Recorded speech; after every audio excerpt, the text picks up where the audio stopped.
And ఈ cinema తర్వాత డెఫినెట్గా you going to become a top director అండి. డెఫినెట్గా బాబు భలే ఒక్కొక్కళ్ళు ఎతికి తీసుకొస్తే నేను అడిగాను, బాబు డైరెక్టర్లు ఎక్కడెక్కడి నుంచో ఎతికి తీసుకొస్తారు, ఎలా కనపడతా అంటే లేదమ్మా ఏదో చెప్తూ ఉన్నాను. సో వాళ్ళందరూ సినిమాలు సక్సెస్ అయినాయి, పెద్ద డైరెక్టర్లు అయిపోయారు. సో ఆ బాబుకి ఆ ఓపిక, ఆ టేస్ట్, అంటే సినిమా మీద ఎంత ప్యాషన్ అంటే అండి మామూలు కాదని అత కూర్చుని అమ్మ ఇది చేద్దాం, అది చేద్దాం, ఇది చేద్దాం అని ఆ కమిట్మెంట్. అంటే ఎన్టీ రామారావు గారు మనవాళ్ళు అంటే మామూలు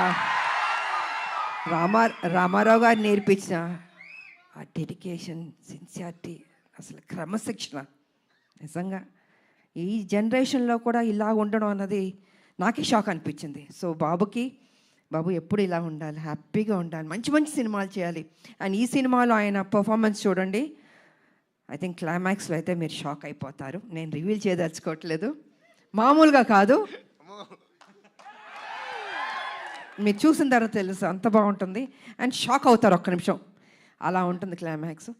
సో అండ్ ఇంకా చెప్పడానికి ఏం లేదు, అన్నీ చెప్పేశాను నేను. ఈ సినిమా పెద్ద హిట్ చేయాలి.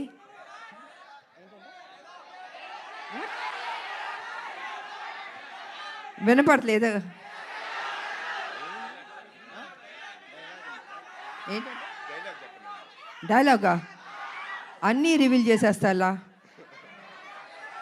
మీరు టీజర్ చూశారు, మీ అంటే ఆతృత ఎక్కువ ఉంది, చెప్పాలి, వినాలి, చూసేయాలి అని ఉంది. సో చూడండి, త్వరలో రిలీజ్ అవబోతుంది, డెఫినెట్గా మీకు నచ్చుతుంది అని నేను తెలియజేసుకుంటూ, మరి మీ అందరికీ నాకు ఈ ఆపర్చునిటీ ఇచ్చినందుకు ధన్యవాదాలు తెలియజేసుకుంటున్నాను. అందరికీ థ్యాంక్ యూ.